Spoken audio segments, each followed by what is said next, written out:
Good evening. This is Street Talk, and I'm Father Russ Carmichael. And I'm not going to take any calls, at least for the first half of this show, please, because I got a guest on here I've been waiting for. This is Dominic. My co-host is across the table from me, and he gave me a treat.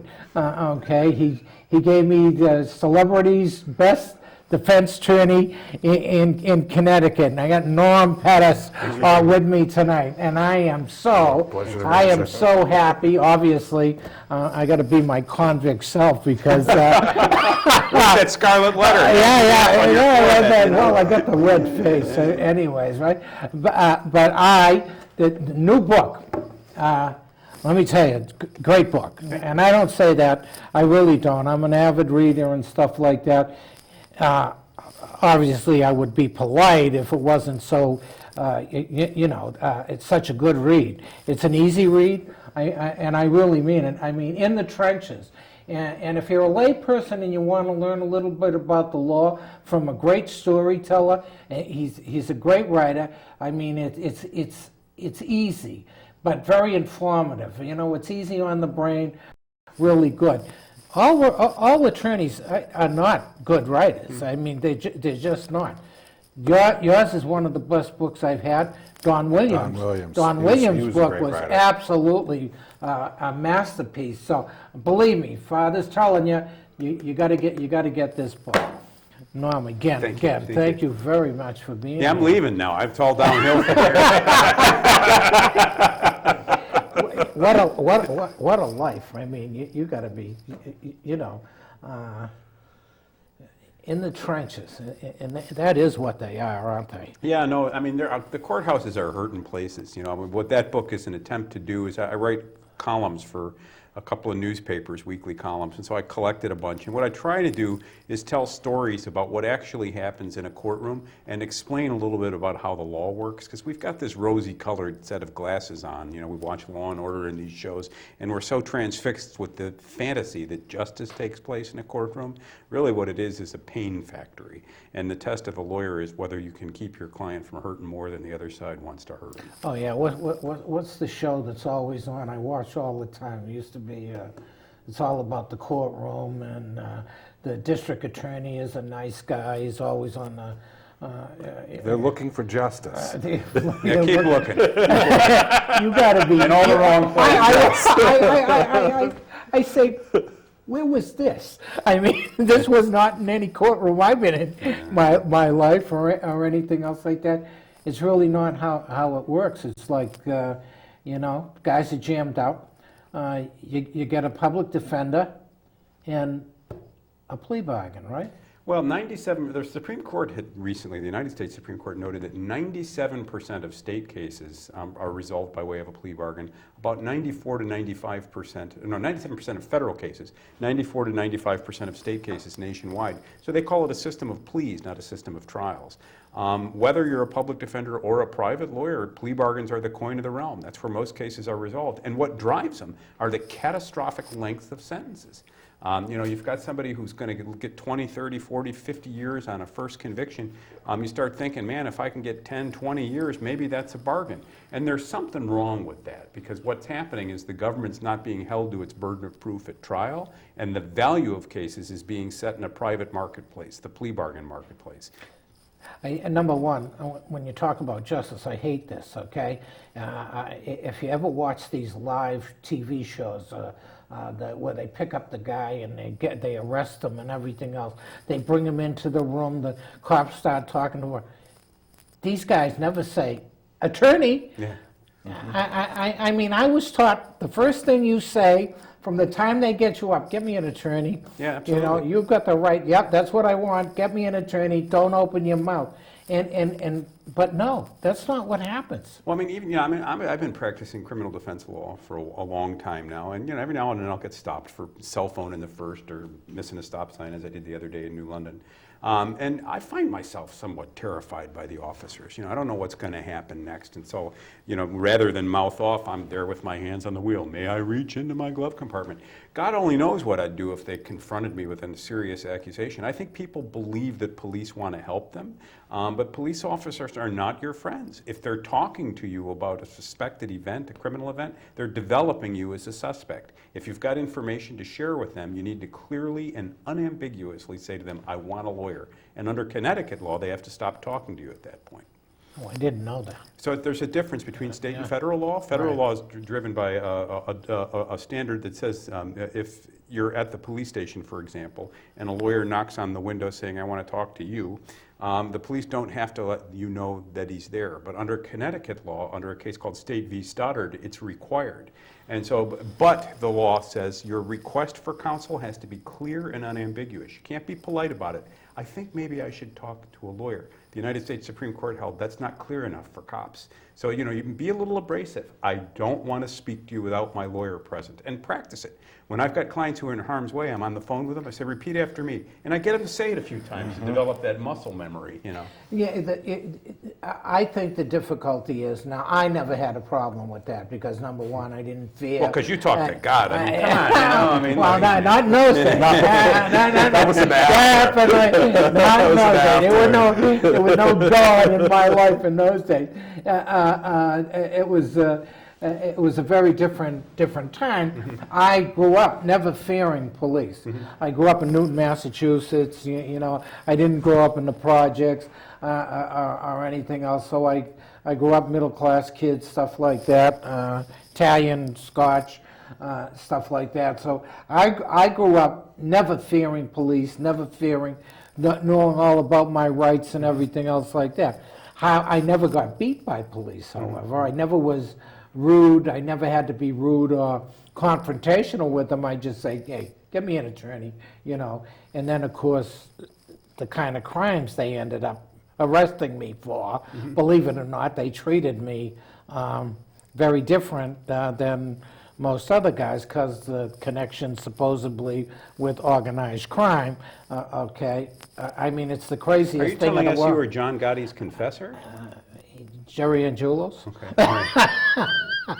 Uncle Jerry, Uncle Donato, Uncle Frankie, who just passed away the other day. John Gotti, oh my God. Different town. Different town, Yeah. different. Did you ever run into Whitey Bulger? Absolutely. Killed 4 of my partners.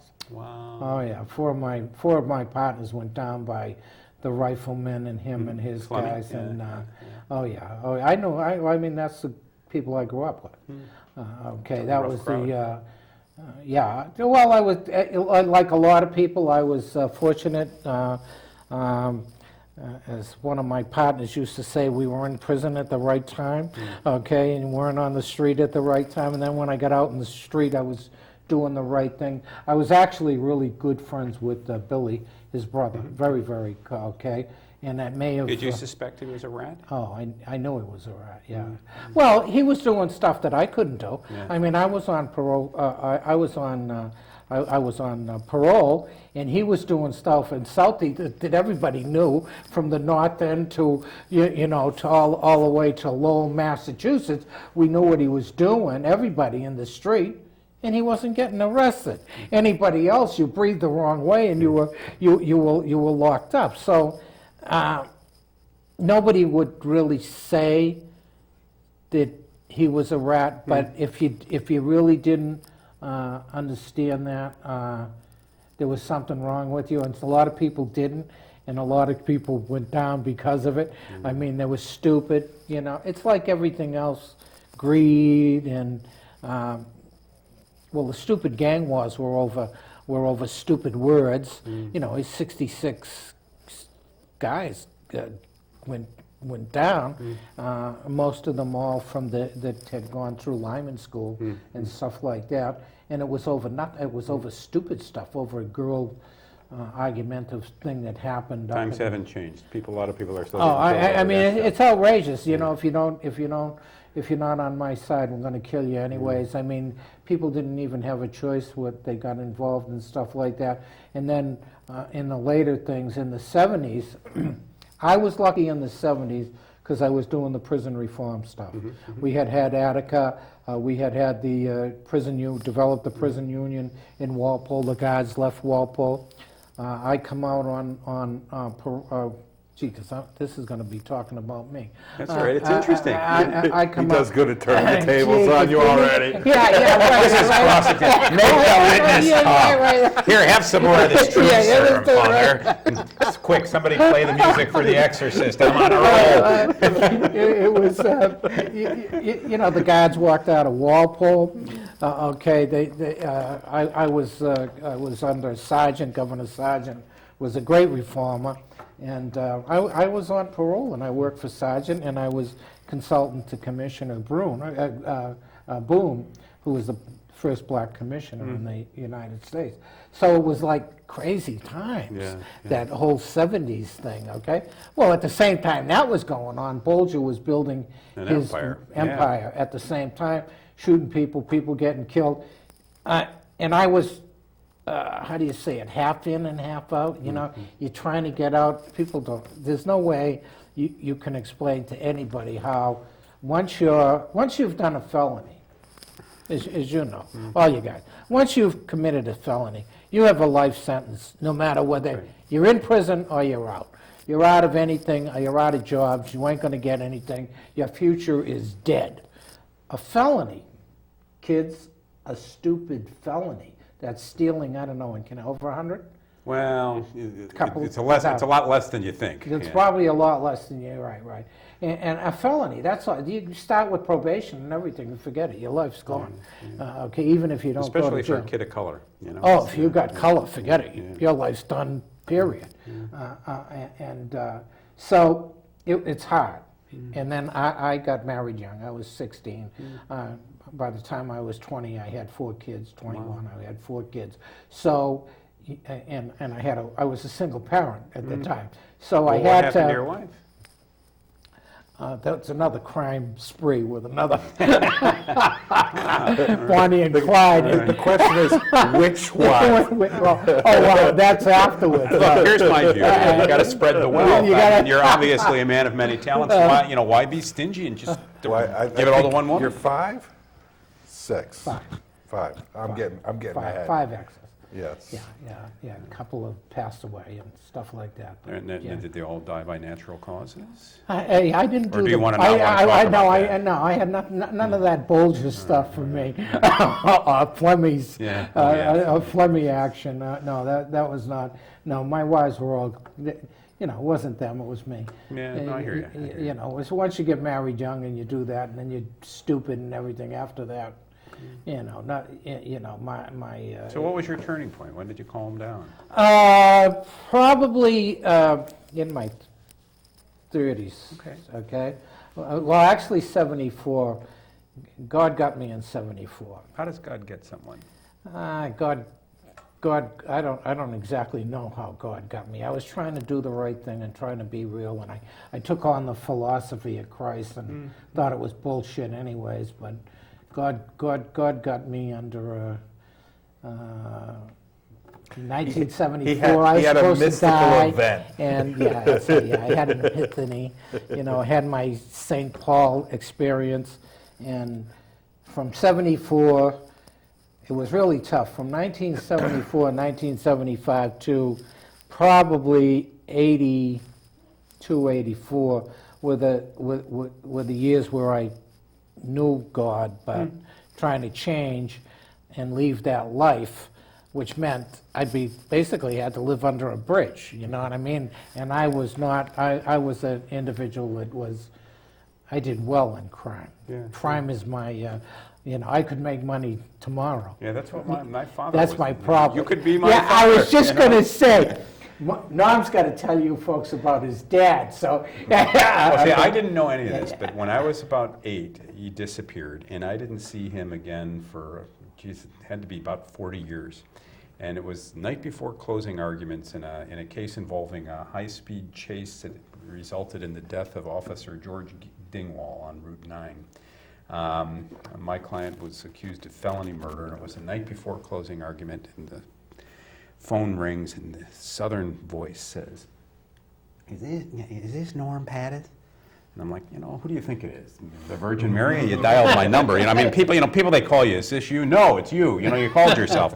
I said, yeah, who's this? I'm your father's wife. And I'm like, whoa.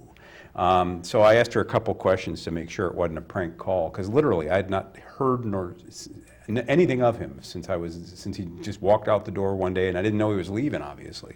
That was about the time of the Kennedy assassination. And I remember that because I remember looking at little John thinking, hey, at least you got a funeral. I just got questions. Yeah. So she persuaded me it was the real deal, and being self-centered attorney that I am, the first two questions I had for her were, tell me about heart disease and tell me about Alzheimer's. And so he was healthy. So we closed that case up, and I went to meet him. They were living in Williamsburg, Virginia, and they were living in a condo just outside of town. So I drove down, and I called when I got close, and I went around the corner, and I see this guy walking out of the condo, and I thought, oh my God, I'm going to look like a turtle when I'm old. The benefit of not knowing your father is, hey, you don't have to measure up to or down to anything in particular. So I spent the weekend there, and what he told me was he'd snuck into the country from Sfakia, Crete, into Windsor during the Depression, he and his father. They'd send money back home, and he went off on his own when he was about 12 or 13 and developed a street gang or a group. A crew. That's exactly what he called it, a crew. Right. That's exactly right. And his crew was into armed robberies. And this was back when payroll was paid in cash, so they'd study an operation, and he'd say they'd have to do a couple jobs a year. Sounds familiar. They do, and he owned an apartment building. He said you had to have a warrant to get above the third floor. And they'd hang out there, and when the quote-unquote heat was on, they'd all retreat to safe houses. So in 1954, he shot someone in Detroit, and the feds were interested in him, or so he says, or said, and he fled to Chicago with the woman he was dating, who became my mother. So they married, and he tried to do what he called the straight life, and he just couldn't cut it. And so he left. He bopped around for a while, met a wonderful woman in Williamsburg, and then developed group homes for troubled kids, much like you. He heard some voice and gave back with the rest of his life. It's really, Yeah. and it's the hearing the voice. You got to decide: are you crazy, or maybe this is the thing you ought to follow? And I really don't care whether people think I'm crazy or not, because I've been blessed with a really good life since.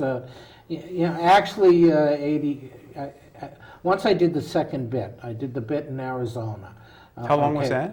That was a 3-year. I did. Well, I'll tell you were so lucky, because these days you'd be doing 20, 30 years for looking at somebody funny. And I sued. See, when they arrested me, the charges on me were unbelievable.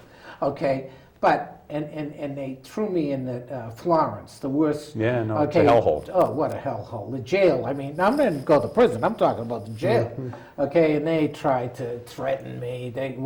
But they were scared of me because the mafia thing, and they heard that I might have been, a gangland killer and all this crap. So, which I didn't deny. Yeah, believe what you want to believe. Whatever, Yeah. and stuff like that. But I started litigation against them.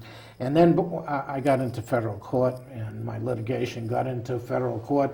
And then once I started, I kept it up, and I kept it up, and I cost them a fortune. I cost the Florence area. They had to build a new jail. They had to, I basically bankrupted the town. They had to get all kinds of lawyers to fight all these lawsuits. So I ended up pleading, okay? And I went from armed robberies, from all these kind of things, to receiving stolen property on a 3, I think it was a 3 to 5. Oh, this is the truth. I had a truckload of guns. And my judge, Judge Roy Bean, the third. Wow. Talk about a story, right? Yeah, no kidding. Okay. He was so upset, but they had abused my rights so much. I mean, they weren't used to rights out there. I mean, they had the guards one night surround me, bring me into a room and surround me, trying to make me sign a confession that I robbed this bank.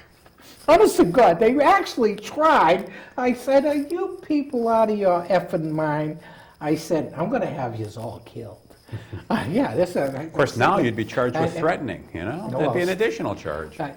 Only If if it's they- on Facebook. I know. And you know what? I don't know. They hadn't. I don't know why they didn't figure those things out, which I did. But they were threatening me.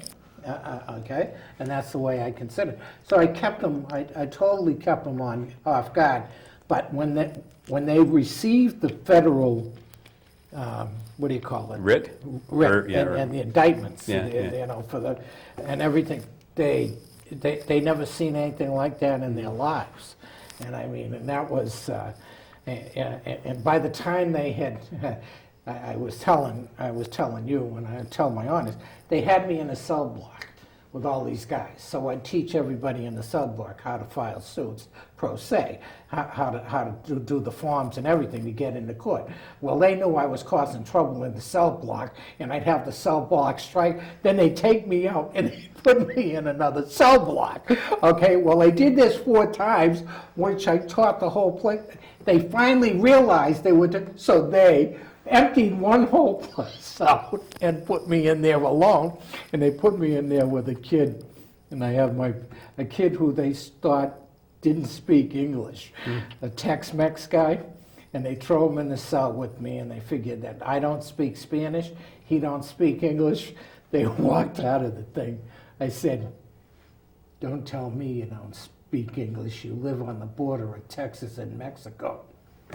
He said, well, you shut up and don't tell he drew a picture, he was an artist. See, I still have the picture of So your firm went international at that point, your law firm, that is. Yeah, my law firm then went to Arizona at least, you know. Actually, the New England Prisoners Association turned into the National Prisoners' Rights Association, which was the first, at Walpole, first prisoners union in the country certified, and then they pulled the certifications. But, okay, we were New England wide. Okay, while I was on the outside, I had the group, and the guys on the inside, we took all of New England. I represented 1,200 prisoners by petition before the state legislature of Massachusetts and everything. Senator Jack Backman of Newton had the petitions and everything else, and you know, it was quite an interesting time, which they don't talk about the history of, because Walpole, when the guards went out of Walpole was the most violent prison in the country at the time per population, right? As soon as the guards went out, we on the outside got about 1,600 people from schools and stuff like that as observers and everything. The prisoners ran the prison on the outside. We ran it on they ran it on the inside. We ran it. It went from the most violent prison in the country to the most tranquil. We didn't have a fist fight in 3.5 months. Wow, wow. Overnight. Wow. Overnight, which showed that prisoners could, you know, do stuff. They were developing their own programs and stuff like that. Of course, the guards said, no, the union said, no, come back in, smash through the walls, caused a riot, and of course... And justified the need for more guards. More guards. It's a violent place. And Look ended what up happened. locking up half the prisoners for multiple years. A lot of my people, as Ralph, you have Ralph's book right there, one of the leaders, one of my best and closest friends. Ralph Hamm, yeah, thank you for this book. It looks great. 47 years, no body on the crime. The 2 older guys been out for 20-something years. Yeah, they flipped on him, right? Oh, yeah. Yeah, absolutely. And then in the beginning, you'll see where the New York and Massachusetts State Police got the both guys. One had a gun stuck down his throat, told them they had a story, and they wanted them to say Ralph did it, and he won't. To this day, he admits, obviously, part of the crime, and there was a fight and everything else. He will never. He does not. He wasn't the primary that raped the lady. It wasn't him. It just wasn't. Number one, he's 6'7". He couldn't have gotten in the stupid car that they were talking about, you know. But like everything else, you know, evidence disappears and stuff like that. But anyways, so okay. So your dad obviously was a bad guy. I don't know about that. No, He wasn't a bad guy. you know, I mean, He earned a living. yeah, he earned a living. He I was mean, out. you know, I mean, he lived on the other side of the law. He Wow. was never charged. He died Yes. about 7 years ago. In fact, I had to crash his funeral. It's, you know, I have nothing but colorful stories about my father. I was unable to find a whole lot in my heart for him once we met. I'm not a God-loving man, and I have not heard those voices. So we spent some time together, and I think his wife was far more interested in a relationship with me than he was. In fact, I don't think he knew she contacted me. So we drifted apart, and then one day I heard that he had died and he was going to be buried. So we hopped in the car to go down and walked into this small funeral home in Williamsburg. And his wife was a Mennonite, and he had told her he'd never married before. Now, she knew about me, obviously, but her family didn't. So I walked into the funeral home, and we had a resemblance, and it was mighty quiet in there. And walked up to the casket and kissed him goodbye, and stuck around for the funeral. So I had the distinction of crashing my father's funeral. Oh, wow. Yeah. You got other thrills, though. I want to talk about. You know, I don't know him. I've been in his presence. You know what I'm going to say, right? I do. I've been in his presence. In fact, the last time, did he jump in the pool that was with Halsey? Okay, this was in Chelmsford, Mass, and this got to be in the 60s, I think, I was in his Oh, you're not presence. talking about Barack Obama? No, I'm not. Oh, you're talking about F. Lee Bailey. No, Lee, right? Auntie Gail Redmond, when he was her attorney. Yeah. Way back when and stuff like that, and yeah, I never had him for an attorney, but obviously his reputation is. He's one of the smartest guys I ever met. I met him about 10 years ago. I was summoned to lunch in New Haven, and he was not practicing law at that point and was looking for a lawyer to represent a man he was doing some business for, who was active in Western Europe and the northeastern United States. And so the purpose of this lunch was to vet me. Would I be good enough for the job? And I passed the test.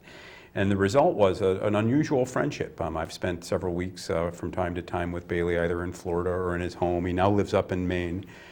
We've worked a number of files together. I've brought clients to him from time to time, just if they needed a little bit of truth serum. You know, you can BS me, but try to BS F. Lee Bailey. And he's a brilliant man. He turns 82 next week. He's got a birthday party on Sunday, and I'm heading up there. So. That sounds cool. Obviously, I know a lot about his career. Yeah, he's persuaded O.J. Simpson is innocent. He is absolutely. We spent one night till about 4 o'clock in the morning. He was drinking scotch. I was pretending to keep up with him. I couldn't.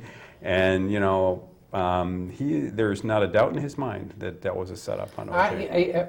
I've always, the complication is the timeline, okay, and how you kill those people, one guy, okay, it's always been, I followed that case thoroughly, and obviously my interest and stuff like that, I did too, I still do, okay, I think I think O.J.'s got some problems, but, you know, unless he hired somebody, that's why I agree that's right. Well, I mean, there was evidence that they never got around to putting on. As Bailey tells it, Johnny Cochran was lead counsel, and so the trial had gone on for a while. Marcia Clark and the prosecution were just killing the jury, and they could see distrust in the jury's eyes. And so they were concerned because they started to lose jurors, that if they went below 12, there'd be a mistrial. So they abbreviated their case and didn't call, among other witnesses, a person who saw a person at the crime scene who didn't match O.J.'s description. Now, you know, that's a huge risk to take, and you got to give Cochran credit for knowing his pool, because if the verdict had gone the other way, that would have been habeas corpus petition right there for ineffective assistance of counsel. But he tells a persuasive story. I've told him he should write a book about it, and I know he's written quite a bit about it, but I don't know that it's been published yet. That'd be really, really cool. Yeah, I always, my thing all surrounded the death and how you killed somebody and everything else, the timeline and stuff like that. You had to really be good, of all kinds of people who know things about those kind of things, you know. It always bothered me. The other guy, of course, that I knew, because I did time with him, was Al. Okay, that's Al DeSalvo, the famous Boston Strangler. Okay, that him and I both know, and he did that. And he did that case, you know, we felt for years it was not Al, and that it was somebody else. Now, what was he was killed in prison, DeSalvo was? Yeah, I knew the guy who killed him too. It was over drugs and stuff like that. Yeah.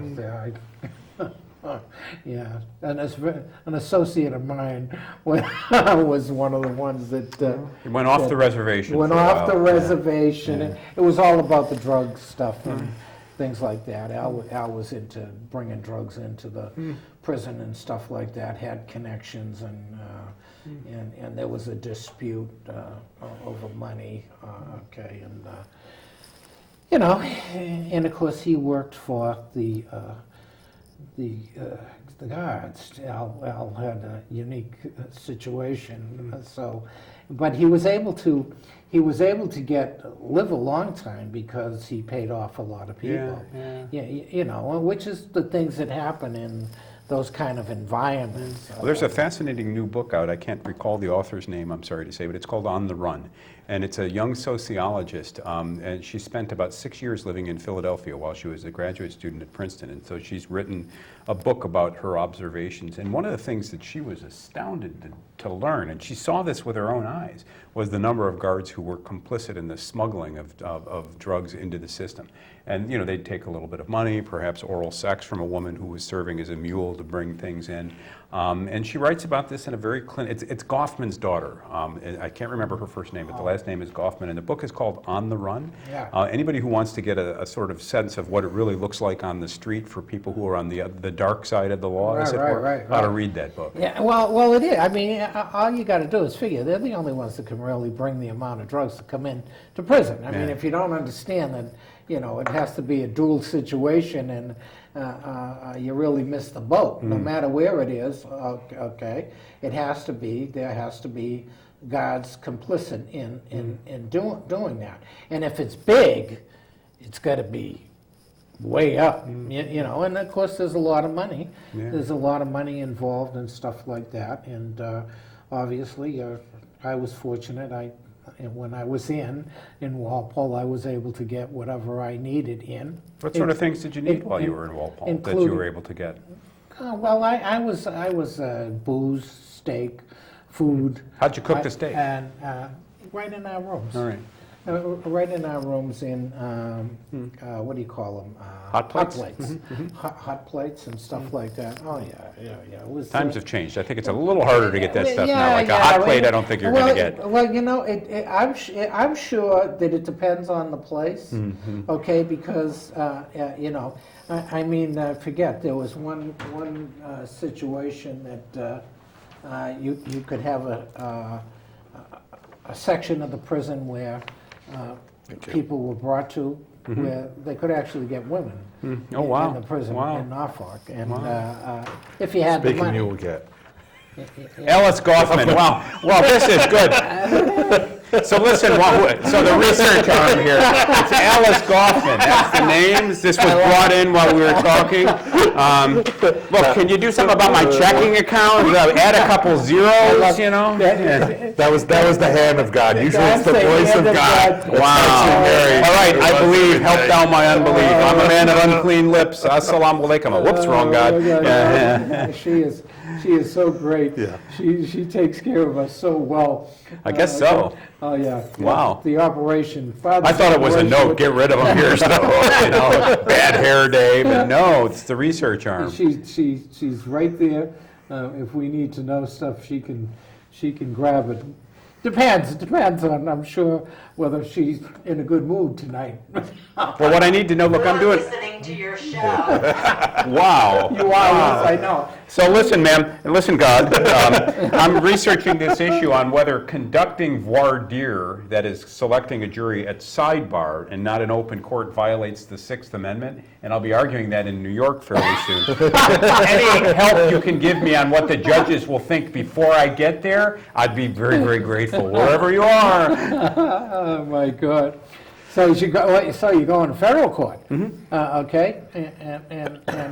It's an unusual issue. So the Sixth Amendment gives people the right to a public trial, Right. and the Supreme Court has held that that extends to the jury selection process.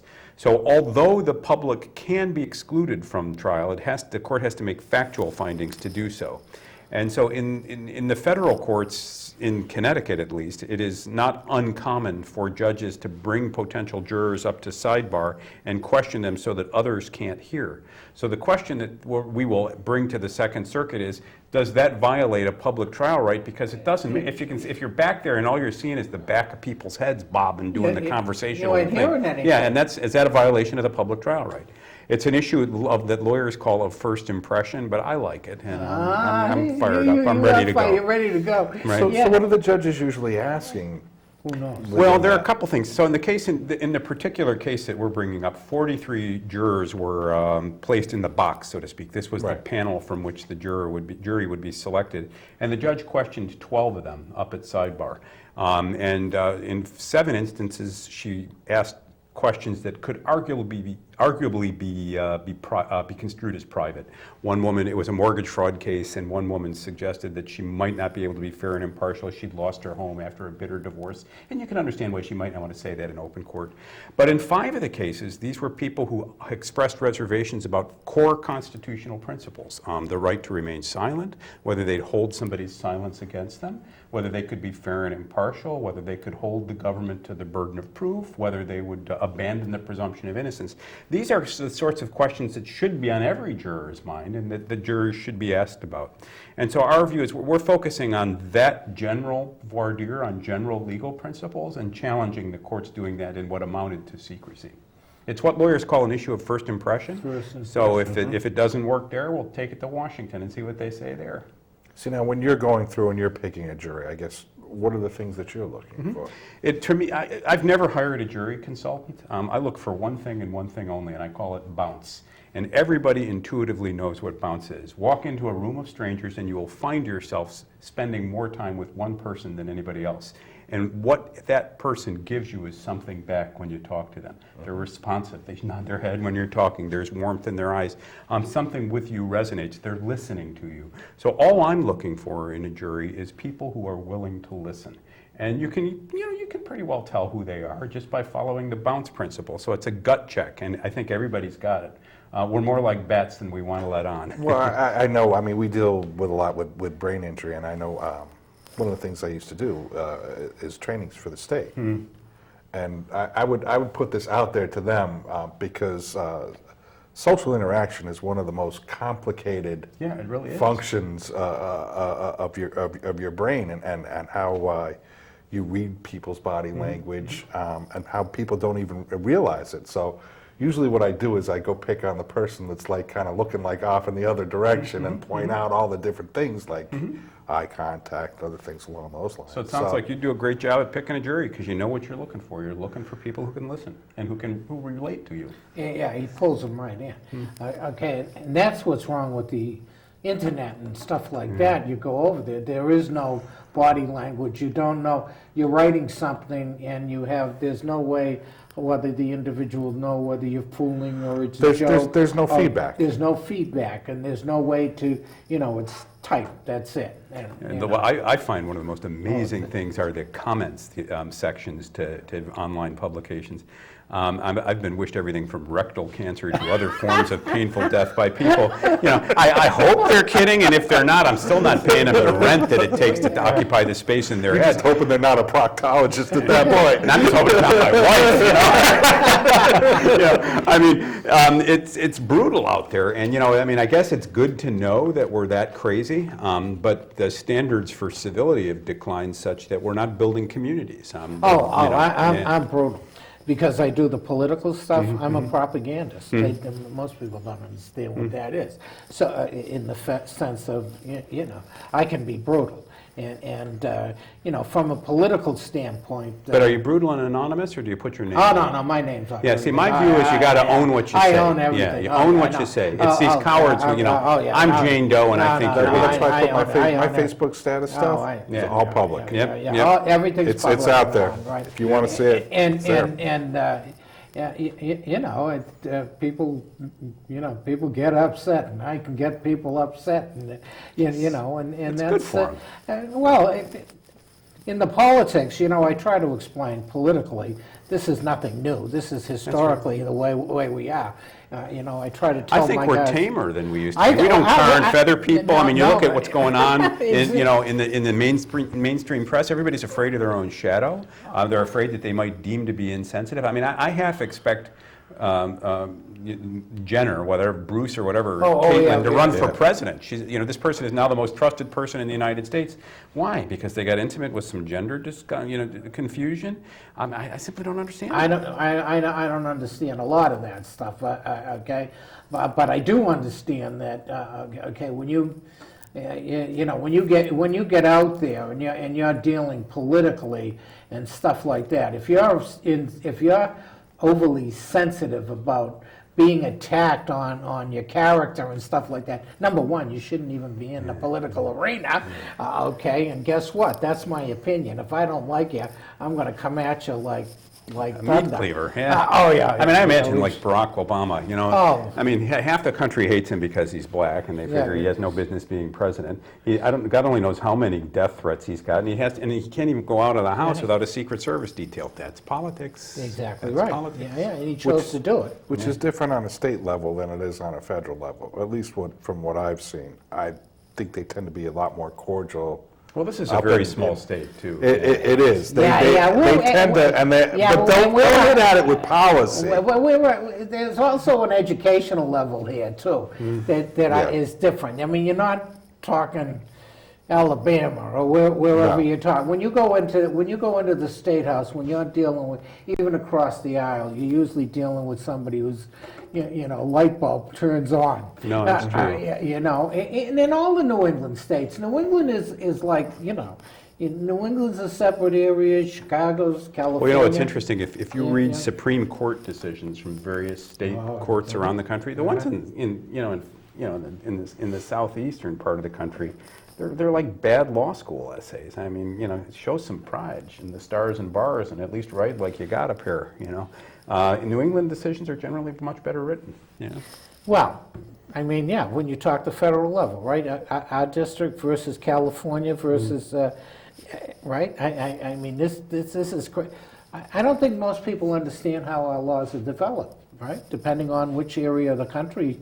Well, there are great regional differences. I mean, so, you know, I mean, the fundamental thing about the legal system that I think confuses many people is that every time you take a breath in this country, you've got two sovereigns looking over your shoulder, at least, the state and federal government. And the federal government in our lifetime has expanded remarkably such that its jurisdiction now covers almost everything the states do. Now, the states are free to develop laws that are limited only by what the federal constitution says they cannot do. And so there's tremendous regional difference in things like voir dire, which we talked about before. The federal law sometimes develops in inconsistent ways, and the result is the Supreme Court has to create uniform standards. So we saw that just this week in the Alonis case, the Facebook true threat case. Mr. Alonis popped off online about it to his ex-wife. He was taunting FBI agents, suggesting he might blow up a school or something. And, you know, you read the internet postings that he had there, and you're thinking, this is not a guy I'd want over for dinner unless I had a bulletproof vest and 6 SWAT members sitting with me. So he was tried in, I can't recall the state, it was out west.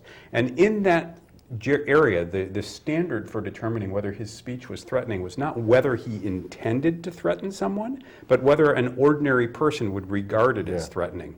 And so the Supreme Court, and only 2 of the judicial circuits, federal circuit courts districts in the United States ruled that way. Everybody else required specific intent. So the Supreme Court reversed the conviction, and he'll now be tried again on a standard that will require prosecutors to show that he actually meant to threaten someone. And my view is he'll probably be convicted. I've seen, there's the Ted Taupier case in Connecticut where a man wrote a private email about a judge and blowing up her home and potentially shooting her. And he's been charged with threatening. And his lawyers came out today to say that the Alonis case provides them with great ammunition.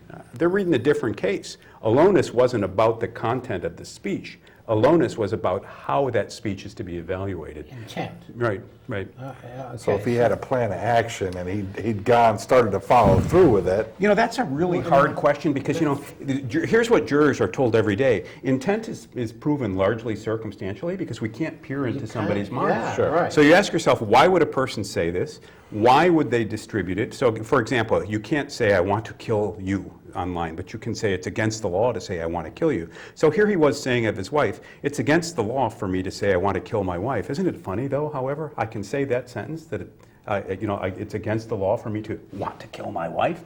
And so now here's the question. Did he say that to educate people on the law, or did he say that hoping his wife would look at it and hear the subordinate clause? Subordinate clause, And you right, know, okay. that I think he's going to have to. His lawyers are going to have to argue to a jury that he was a legal educator, and I wish him luck. Well, you know, I've had situations where people talk about guns. You know what I mean? You know, I'm not afraid to use a gun, or I might be coming here with a gun, or stuff like that. Well, as soon as people start, to me, you triggered something in me because, you know, my background says Yeah. you mean what you say, Right. okay? And if you, as soon as you threaten, I'm not going to wait around to figure out what's going to happen. I've got to do something in action. Now, that comes from a long history of being in violent situations, okay? Yeah, he's smiling, but people don't. I'm laughing because people whenever we don't go get into a it. restaurant together, he always likes to be in the one position where he can see all Oh, the I'm the doors. same way. I want to know what's coming at me. So the first thing I do is I go grab that chair to make him feel uncomfortable. You know why you're wearing a red shirt? Because he's a man of God, and you're serving the away team. Thank you. Thank Are those cloven hoofs I see in those shoes? And is that garlic I smell? You see the Wow, top of it? yeah. You see those Yeah, those things horns coming got out of- cut off. I coming so out of wondered his about head. that. Yeah, right. Well, you know, on that point, I just argued You a know. very interesting case in the Connecticut Appellate Court. We don't have a decision yet. So in this case, a lawyer who will remain unnamed, but he lived in Bridgeport, saw a couple water company employees on his land, and he thought they were not where they should be. So he said, if you don't get off my land, I'm going to go grab a gun and shoot you. So the question is whether that was a threat. Whether that was a breach of the peace. And the legal issue is whether you can say words like that if you don't follow through with them. And the appellate court's going to have to decide that one way or the other.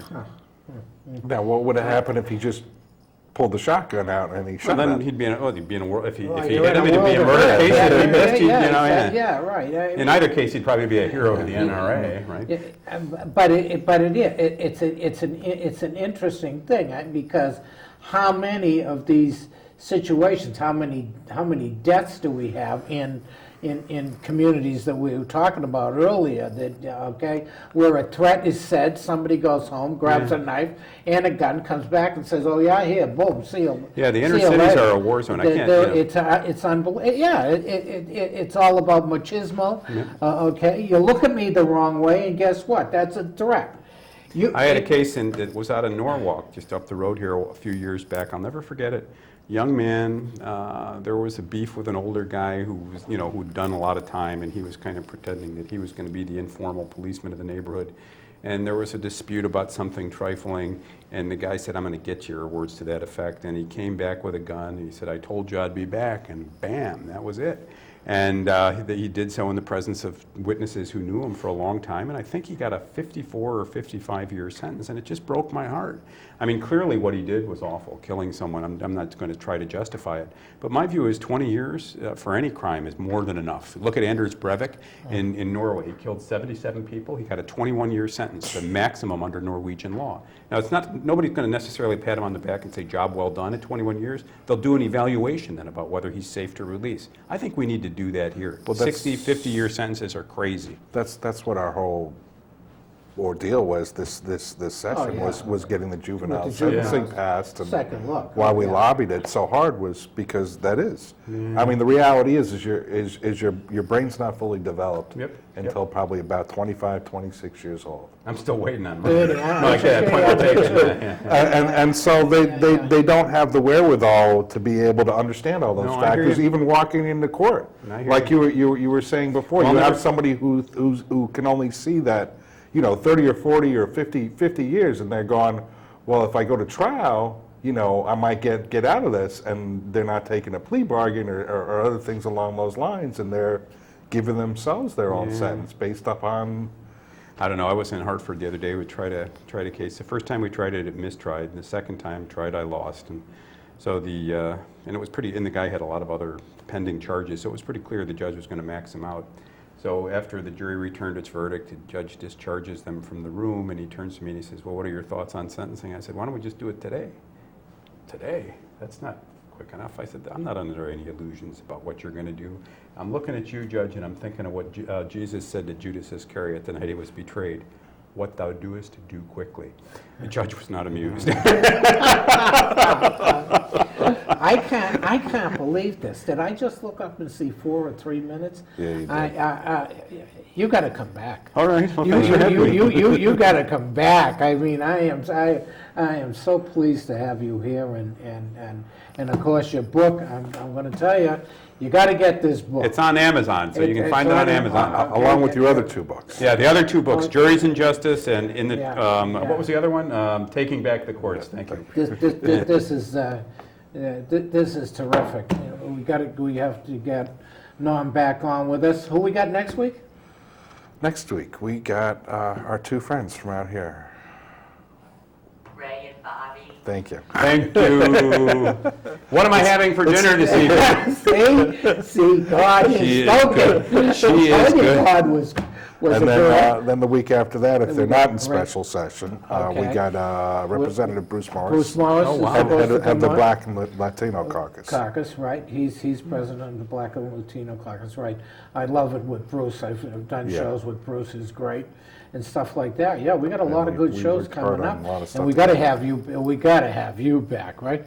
And you got to tell Lee. I will. Happy I will birthday, tell him along. I and will. and Due we up got- at his place at 11 because it's some sort of boat event, and he fully intends, he says, to live to 100. And I'm like, okay. All right. But he looks fantastic. He's fit as a fiddle and sharp as a He's a tack. damn Marine. Yeah. It's like my father, 96. Well, That's another- I don't know. We were working on a case up at his house about 8-9 years ago, and both got up a little late, and it's about 11 o'clock, and I'm in my office at his place reading, and he walks in, and there was something in his hand that smelled like something other than orange juice, and I said, "Would you like one?" And I'm like, "Lee, not before 8 in the evening." Well, don't mind me. So he calls it his fuel, and he keeps on ticking. God bless him. Yeah, no kidding. Norm, Thank bless you. Great Thank that you. that you're on. Really, Thank you really very much. enjoying it. Thank you. Okay. Yes, most definitely. And hey, see you later. God can run the street. That's- We love you. Pray for us.